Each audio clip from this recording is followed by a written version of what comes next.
Muy buenas tardes, mis hermanos, que el Señor les bendiga a todos. Espero que para cada uno de nosotros sea un gozo volver a estar en la casa del Señor para adorarle. Él es el único digno de toda adoración, como dice Apocalipsis. El Cordero que fue inmolado es digno de tomar el poder, las riquezas, la sabiduría, la fortaleza, la honra, la gloria y la alabanza. Él es digno de nuestra adoración. Les invito a que vayan conmigo, por favor, a Lucas, capítulo 4, el Evangelio de Lucas, capítulo 4, y estaremos leyendo los versículos del 17 al 19. Lucas, capítulo 4, versículo 17 al 19, dice así la palabra de Dios. Y se le dio el libro del profeta Isaías, y habiendo abierto el libro, halló el lugar donde estaba escrito: El Espíritu del Señor está sobre mí, por cuanto me ha ungido para dar buenas nuevas a los pobres.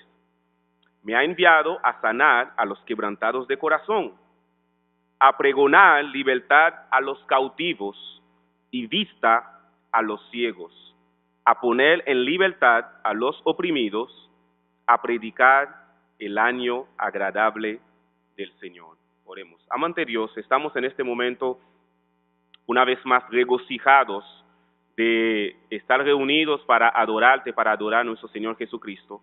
Hemos presentado nuestros cánticos, hemos elevado nuestras alabanzas a Él, como dice tu palabra, cuando Cristo tomó el rollo, todos los seres angelicales se postraron delante de Él y decían: digno eres tú de tomar el libro y de desatar sus sellos, porque tú fuiste inmolado y con tu sangre has redimido gente de toda nación, lengua y pueblo, y los has hecho reyes y sacerdotes, y reinaremos en la tierra.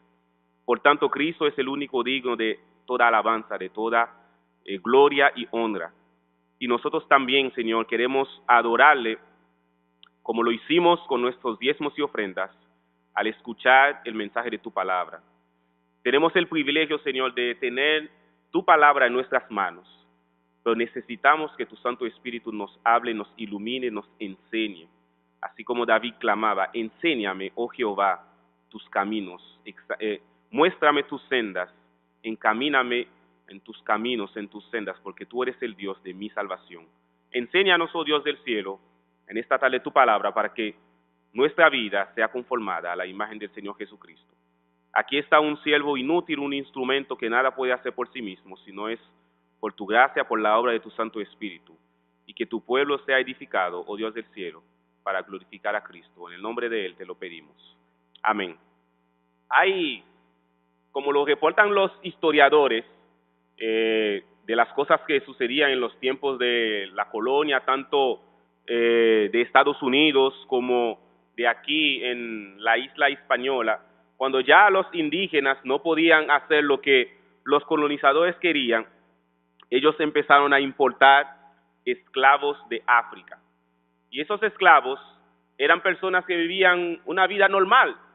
Y de repente, cuando en esas diferentes tribus que había, se armaba un conflicto, se armaba una guerra, entonces la tribu que era vencida quedaba a la merced de los vencedores y ellos hacían lo que a ellos les parecía. Y muchos terminaban siendo vendidos como esclavos. Pero lo peor de todo era cómo esos esclavos eran traídos desde África hacia acá, hacia América. Y las condiciones, como reportan los historiadores, eran infrahumanas. Incluso aquellos que no se percibía que ellos iban a llegar en buenas condiciones para ser vendidos como esclavos, simplemente lo echaban al mar. Los que llegaban eran sometidos a una vida de esclavitud que de verdad ocasionaba que muchas voces se levantaban para pedir el fin de la esclavitud. Asimismo, hermanos, hay en nuestro tiempo, como lo hubo en el tiempo del Señor Jesucristo, hay un cautiverio que sucede normalmente en la vida de muchas personas que viven vidas comunes y corrientes, pero no se dan cuenta de ese cautiverio, no se dan cuenta de esa condición Y por eso que Cristo llega aquí a la sinagoga de Nazaret, su ciudad de crianza, y dice que él vino a Nazaret y era su costumbre ir a la sinagoga y él se puso a leer la palabra de Dios. Y como vimos en la ocasión pasada, él proclamó cuál era su misión. Él estaba citando literalmente al profeta Isaías del capítulo 61. Y el Señor está proclamando a qué él vino aquí, a este mundo. Y nosotros vimos que la obra del Señor era una obra espiritual. En la primera ocasión, la parte 1, era una obra espiritual, es decir, era una obra que estaba bajo la dirección del Espíritu Santo, y vimos cómo se repetía la presencia del Espíritu Santo desde el inicio del Evangelio de Lucas. El Espíritu Santo fue presente para el nacimiento de Juan el Bautista, del Señor Jesucristo, y cuando él iba a empezar su ministerio. Es una obra espiritual. Si nosotros vamos a hacerla, vamos a cumplir con la misión de Jesucristo, nosotros también necesitamos estar bajo el control del Espíritu Santo. Pero también, algo que planteamos muy claro fue lo siguiente, que lo que Cristo hace, nadie más lo puede hacer. Y lo que la gente más necesita, solamente Jesucristo lo puede dar. Por eso que la misión de Jesucristo es una misión imposible para los seres humanos. Entonces, en la ocasión pasada nosotros vimos dos aspectos de la misión del Señor Jesucristo. Vimos en primer lugar que Jesucristo vino a dar buenas nuevas a los pobres, y vimos quiénes eran los pobres. Y también vimos que Jesucristo vino a sanar a los quebrantados de corazón.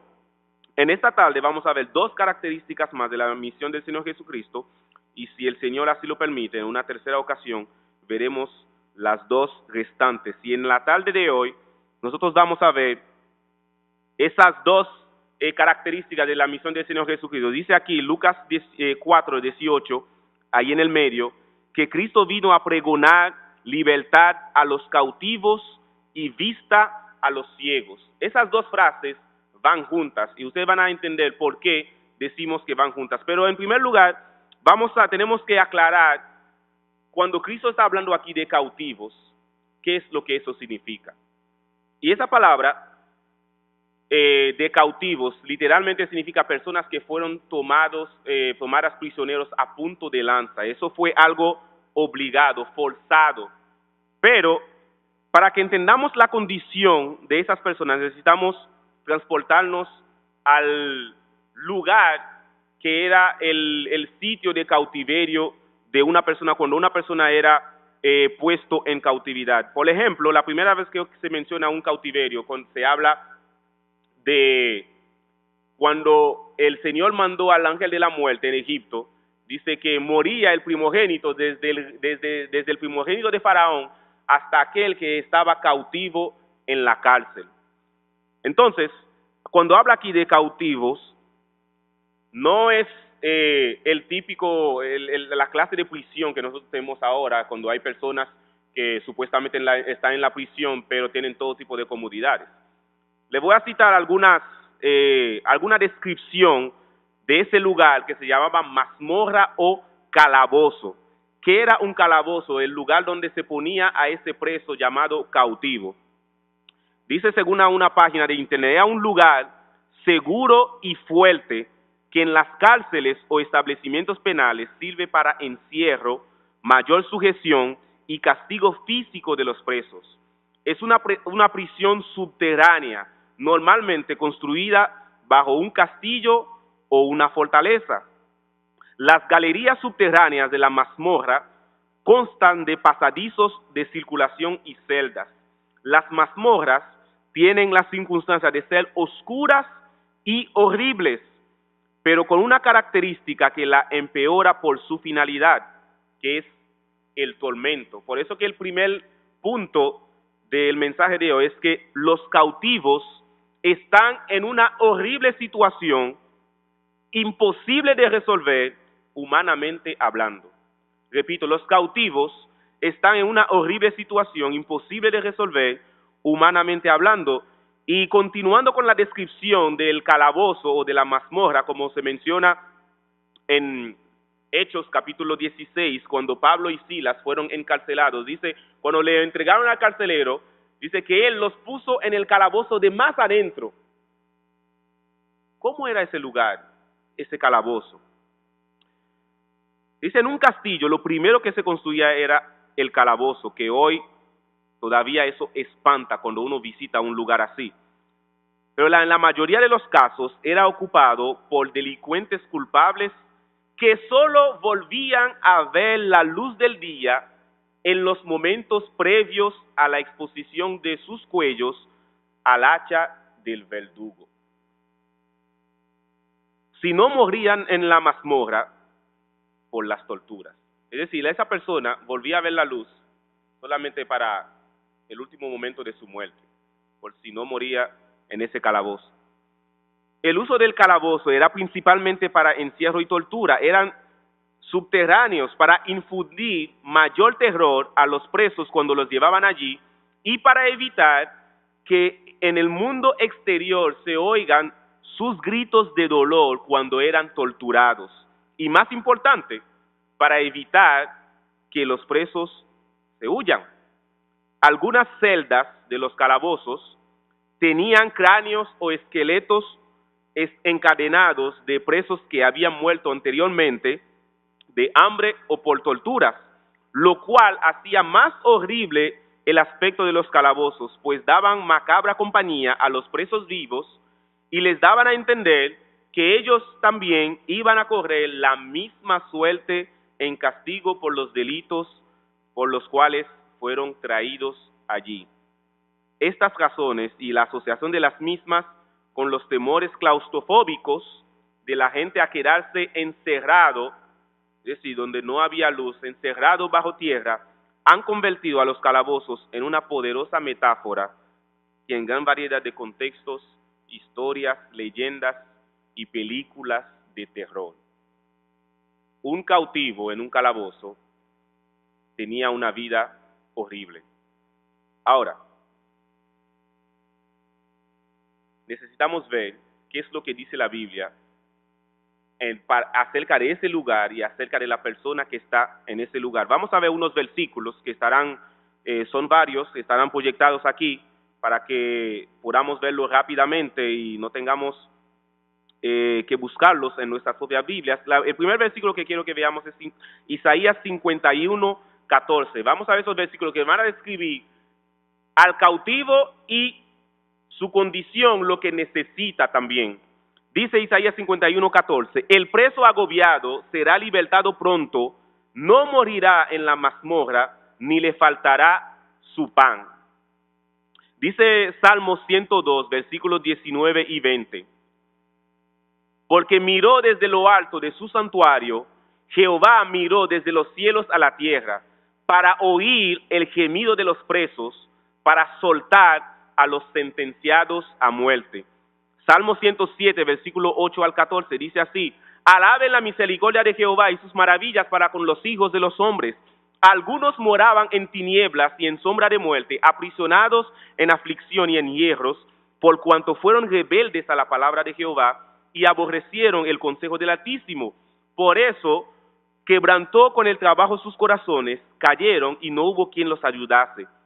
Luego que clamaron a Jehová en su angustia, los libró de sus aflicciones, los sacó de las tinieblas y de la sombra de muerte y rompió sus prisiones. Salmo 146, versículo 7 dice, Jehová liberta a los cautivos, Jehová abre los ojos a los ciegos, Jehová levanta a los caídos. Isaías 42:7 dice, yo Jehová te he llamado en justicia y te sostendré por la mano, te guardaré y te pondré por pacto al pueblo, por luz de las naciones, para que abras los ojos de los ciegos, para que saques de la cárcel a los presos y de casa de prisión a los que moran en las tinieblas. Yo espero que ustedes vayan viendo el común denominador en esos versículos.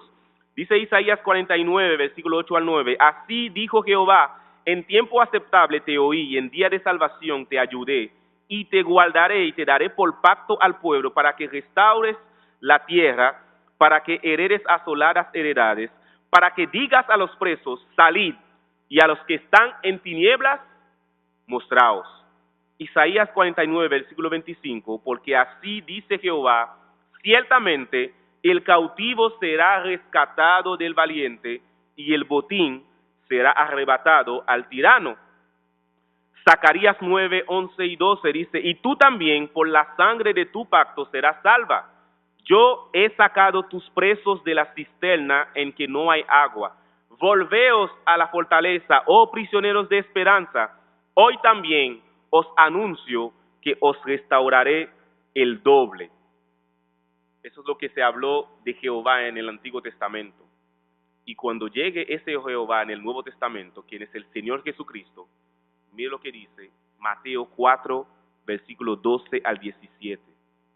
Cuando Jesús oyó que Juan estaba preso, volvió a Galilea, y dejando a Nazaret, vino y habitó en Capernaum, ciudad marítima en la región de Zabulón y de Neftalí, para que se cumpliese lo dicho por el profeta Isaías cuando dijo, tierra de Zabulón y tierra de Neftalí, camino del mar, al otro lado del Jordán, Galilea de los gentiles, el pueblo asentado en tinieblas vio gran luz, y los asentados en región de sombra de muerte, luz les resplandeció.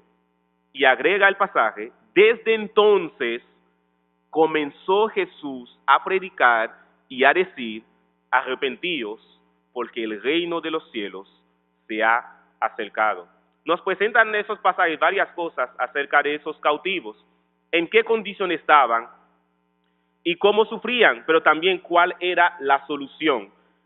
Como yo les dije, esas dos frases van juntas, a pregonar libertad a los cautivos y vista a los ciegos. No está hablando de ciegos en el sentido físico. Lo que pasa es cuando una persona era puesto en esos calabozos, en esas prisiones subterráneas, no había luz para nada. Con el tiempo ya sus ojos se quedaban demasiado acostumbrados con la oscuridad y no podía soportar la luz, no podía distinguir. Además de eso, no sabía en qué condición estaba. Yo me acuerdo de una película llamada Los Tres Mosqueteros. Yo no sé quién ha visto esa película aquí. Los Tres Mosqueteros. Me encantó. Pero el hermano gemelo del rey lo habían puesto en una cárcel. Y era difícil para él ver un poquito de luz. Para él era gran cosa ver la luna, por ejemplo. Y cuando él salió de allí y tenía en la prisión tenía un casco ahí por toda la cara, y cuando él le dieron un espejo y se miró en el espejo, lo que él vio, wow, eso es horrible. O sea, él no sabía que estaba en esa condición. No solamente lo de la luz, la persona que está cautiva no tiene idea de cómo es su condición físicamente. Puede estar totalmente sucio de sus pies, empiezan a desgarrarse las cosas que están ahí en ese calabozo, algún insecto, no tiene idea. Su barba crece, su cabello, el sucio que tiene, el mugro encima, no tiene idea de eso. Hasta que llegue el momento que salga a la superficie. Entonces, así como en Nazaret, había personas que en esa sinagoga y en toda la ciudad que eran físicamente libres y sin embargo ellos eran cautivos espirituales. Asimismo, en nuestros días hay muchos que allá afuera andan libres en el sentido físico, pero son cautivos de todo tipo de pecado y adicciones. Por tanto, en nuestro segundo punto en esta noche es que los cautivos son personas que están a tu alrededor y que probablemente tú conoces. Eso fue en Nazaret que Jesucristo dijo estas palabras. Y si fuera aquí en República Dominicana, ¿qué encontraría el Señor Jesucristo? Yo tomé una lista, como decía el pastor Pedro la semana pasada. La Biblia menciona varias listas de pecado. Y yo tomé una y lo empecé a analizar para verlo en el contexto de nuestro país.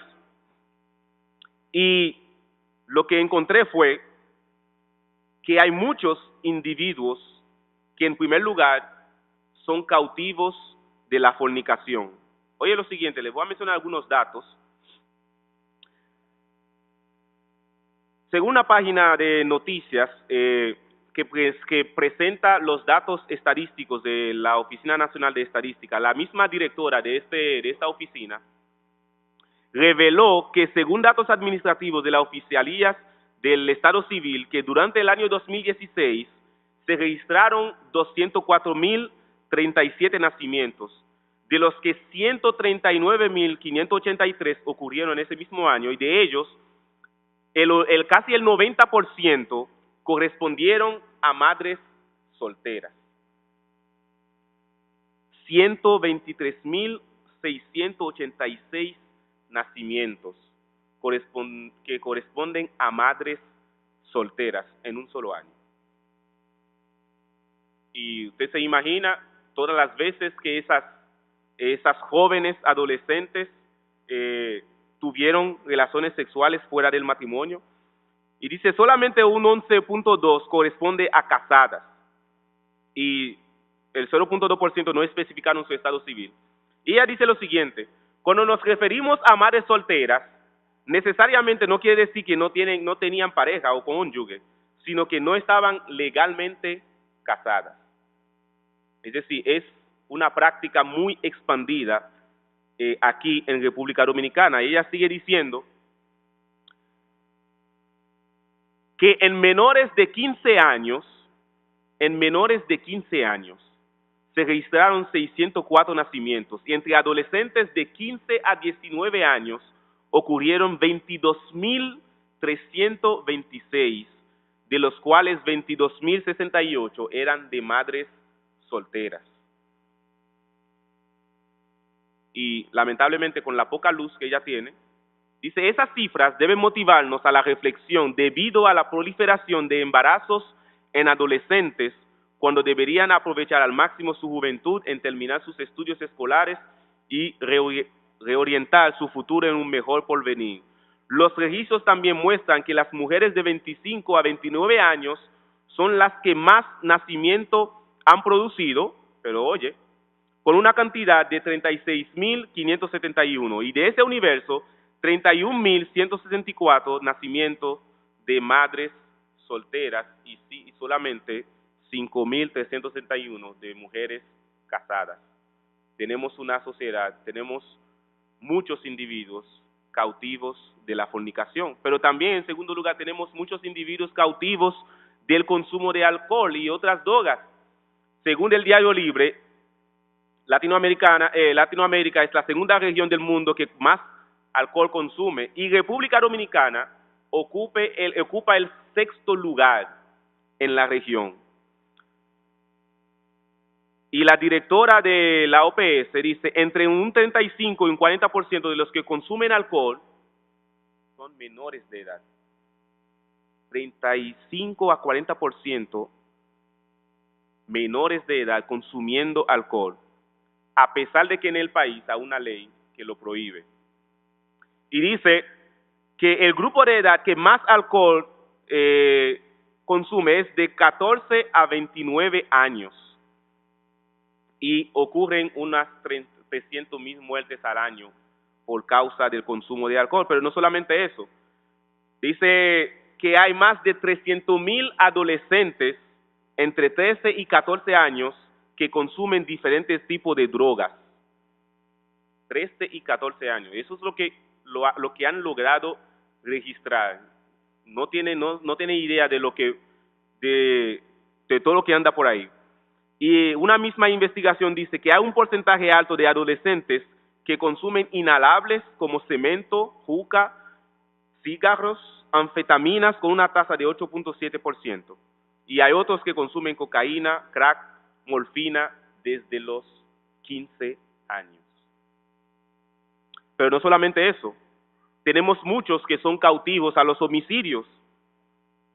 Y eso es a la orden del día, por diferentes razones. Hay homicidios por arma de fuego, riñas por parqueos, muertes por discusiones absurdas que hacen que cuando se mire el panorama de República Dominicana desde afuera, dicen que eso es una selva de cemento. Y solamente entre los años 2005 y 2016 se registraron cada año alrededor de 2.146 muertes. Pero no solamente eso, en cuarto lugar tenemos muchos que son cautivos de los engaños y de las estafas. Oye lo que dice una investigación publicada en el periódico El Nacional, dice, titulada El engaño, una práctica común en muchas actividades aquí en República Dominicana. Aquí estamos sumidos en la cultura del engaño. Si mandas a un motoconchista a comprar 700 pesos de gas, es casi seguro que solo le echará 500 o 600 pesos.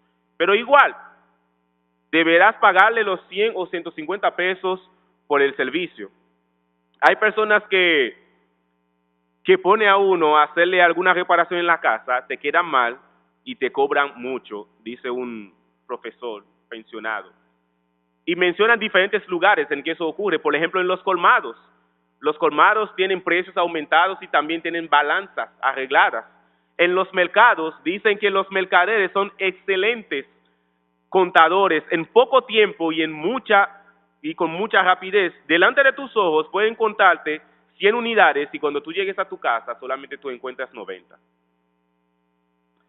Pero no solamente ahí, también en los talleres de reparación.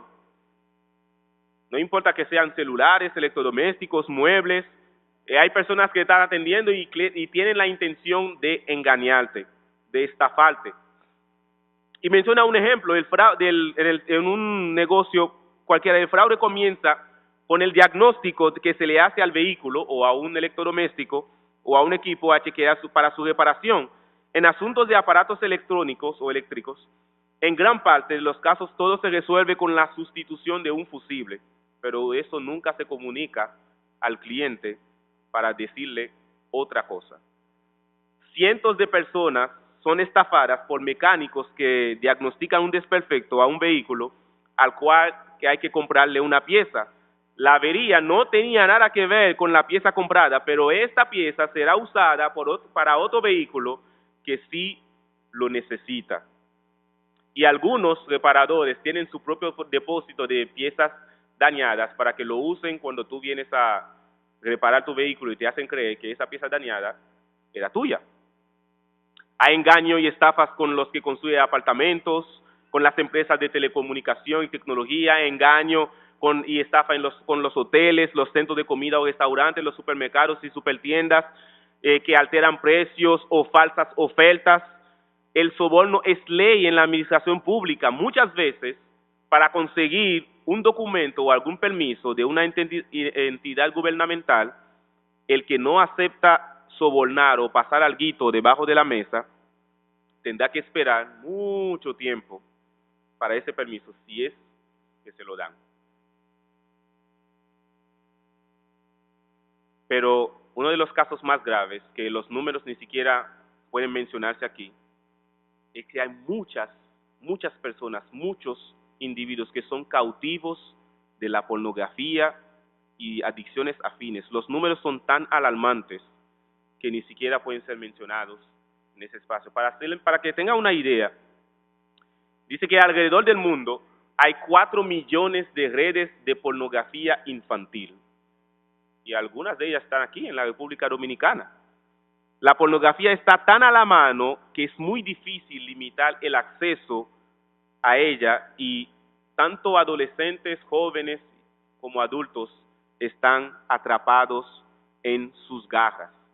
Ahora, ¿para qué yo les menciono esos datos y esos números alarmantes? Bueno, precisamente para nuestro tercer punto, es que los cautivos están esperando la única solución posible, que es el libertador que tú ya conoces.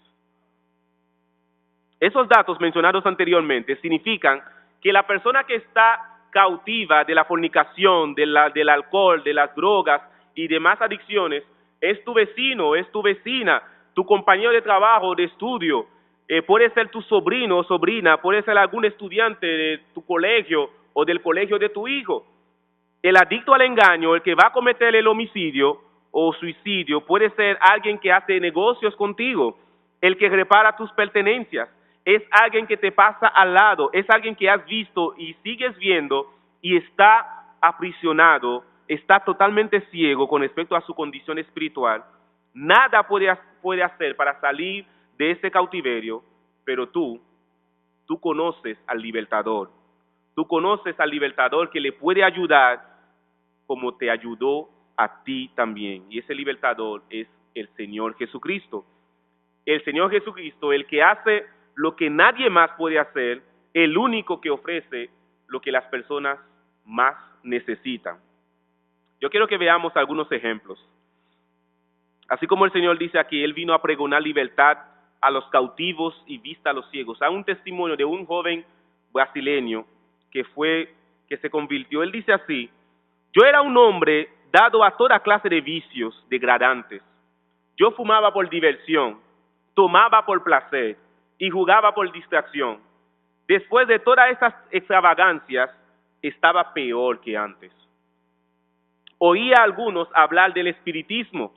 Procuré la ocasión para que los espiritistas, para tratar con los espiritistas y estudiar sus libros. Nada de eso me satisfacía. Sentía tal pesadez en mi corazón que me sentía inclinado a practicar únicamente el mal. Y todos los libros que leía más bien me dejaban la mente en un estado peor. Pero día feliz fue aquel cuando recibiera en mis manos la Biblia, el libro de vida. En aquel día cayó de mis ojos el velo que obstruía mi futuro. Este libro ha sido mi mejor amigo y consejero. Trajo la paz y el consuelo a mi hogar. De un hombre degradado me troné en un hombre útil, de un hombre descontento en un hombre dichoso. Hoy puedo decir, ya no vivo yo, mas vive Cristo en mí. Eso es lo que hace el Señor Jesucristo. Pero yo tengo dos ejemplos más. Le voy a mencionar dos nombres. El primer nombre es Raúl Mejía González. ¿Usted conoce a Raúl Mejía González? ¿No ha visto ese nombre por ningún lado? Bueno, ese nombre está en el himnario que hemos usado por varios años, el himnario Celebremos. Y dice así, el himnario Celebremos, acerca de Raúl Mejía González. Raúl escribió este himno que conocemos muy bien, que se titula La hermosa visión de la cruz. Ya le viene a mente la letra, ¿verdad? Ahora, oiga, acerca de Raúl. Era un poeta. El destacado poeta Raúl Mejía González llegó a ser conocido como el borrachón de su pueblo, Chiquimula, debido al vicio del licor. Atormentado por alucinaciones de ser perseguido por el diablo, un día le pareció oír que Satanás le estaba condenando eternamente y que se encontraba sin esperanza. Su pánico fue tal que cayó sin fuerzas, pero al rato él pudo levantarse y correr a la casa de un misionero evangélico diciendo, gritando, ¡socorro! He visto el infierno. Después de leer algunos pasajes de la Biblia y entender el mensaje de salvación, Raúl recibió a Cristo por la fe y su vida fue transformada. Y Raúl dice así, en ese himno: largos años vagué por el valle del mal, sin consuelo, sin fe, sin amor, y la sombra fatal de la senda que hollé puso en mi alma la hiel del dolor. A mis pies el infierno se abrió, y clamé con el alma a Jesús, y al instante la escena cambió en la hermosa visión de la cruz. Eso es lo que hace el libertador, el que trae libertad a los cautivos y vista a los ciegos. Pero hay un segundo ejemplo, que es Alfredo Colón. Tampoco ha escuchado ese nombre, Alfredo Colón. Alfredo Colón, bueno, también está en su himnario Celebremos. Y Alfredo Colón tiene unos 15 himnos que él compuso y escribió y compuso del himnario. Algunos de ellos son muy conocidos. Por ejemplo, el himno 94, que se titula Por la mañana, que tanto le gusta al hermano Orlando Santos. ¿Dónde está Orlando? Está por aquí. Por la mañana yo dirijo mi alabanza. Y también tenemos los himnos Manos Cariñosas, América será para Cristo, y uno titulado Canten con alegría. Pero hay otro himno de él que se titula Jesús es la roca de mi salvación. ¿Y qué era Alfredo Colón? Alfredo Colón nació en Guatemala en el 1904 y llegó a ocupar desde muy joven un cargo en el servicio público. Sin embargo, el vicio del licor arruinó su vida. Iba camino a suicidarse cuando un creyente indígena le regaló un Nuevo Testamento y se convirtió a Cristo en el 1922, es decir, a los 18 años.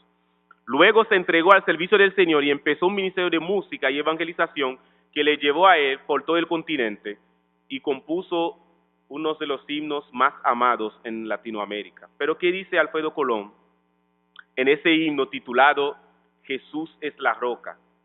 Dice en la estrofa 1, Jesús es la roca de mi salvación, Él es quien me libra de condenación. Jesús es mi fuerte, mi gran protector.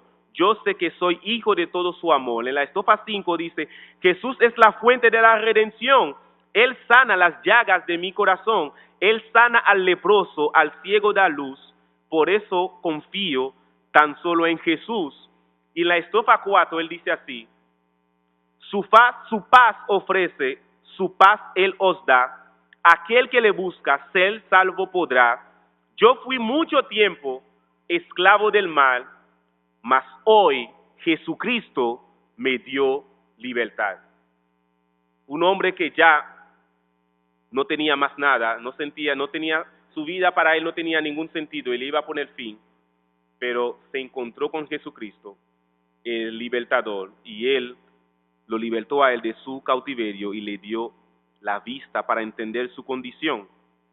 ¿Y cómo Jesucristo hace eso? Vayan conmigo a Juan capítulo 7, versículo 31. Evangelio de Juan, capítulo 7, versículo 31. Un pasaje muy conocido. Hace un tiempo, el hermano Elías Gómez predicó sobre ese pasaje. Y el pastor Kingsbury, cuando vino para la conferencia, dice así desde el versículo 31, Juan capítulo 8.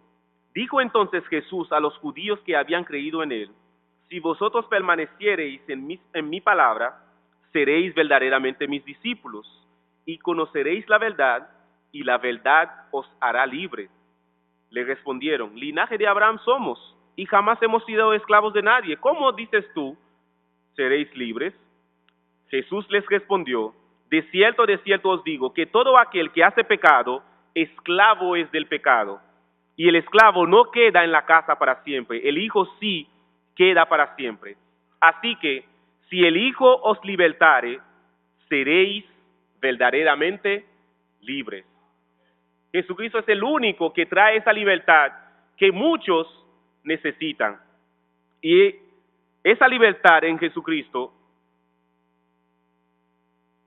como decía el pastor Kingsbury, no solamente cuando una persona hace profesión de fe, sino también cuando una persona escucha, recibe la verdad de Jesucristo, la enseñanza de Jesucristo. Por eso que él dice, si permaneceréis en mi palabra, la palabra de Dios va a traer esa libertad a esa persona que está cautiva a sus pecados y adicciones.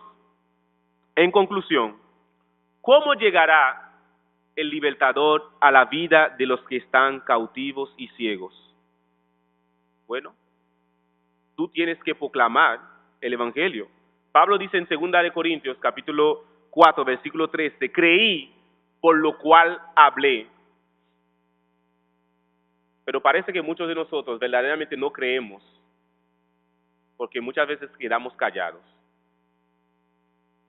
Quedamos callados, pero Cristo vino y cuando se presentó en la sinagoga de Nazaret, él proclamó que él había venido para traer libertad a los cautivos y vista a los ciegos.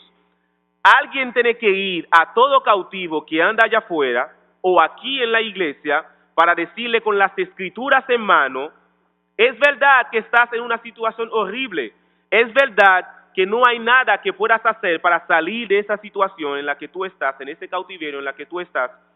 Sin embargo, hay un libertador llamado Jesucristo, el cual tiene todo el poder para sacarte de ahí y traerte a la luz. Puedes y debes confiar en Jesucristo. Él te librará, Él te libertará. No hay otro libertador como Él. Jamás encontrarás a ningún otro, porque la libertad que Cristo te ofrece y te puede dar nadie más lo hará. Libertar a los cautivos es una misión imposible para los hombres, pero Jesucristo, el libertador, cumple perfectamente con esta misión.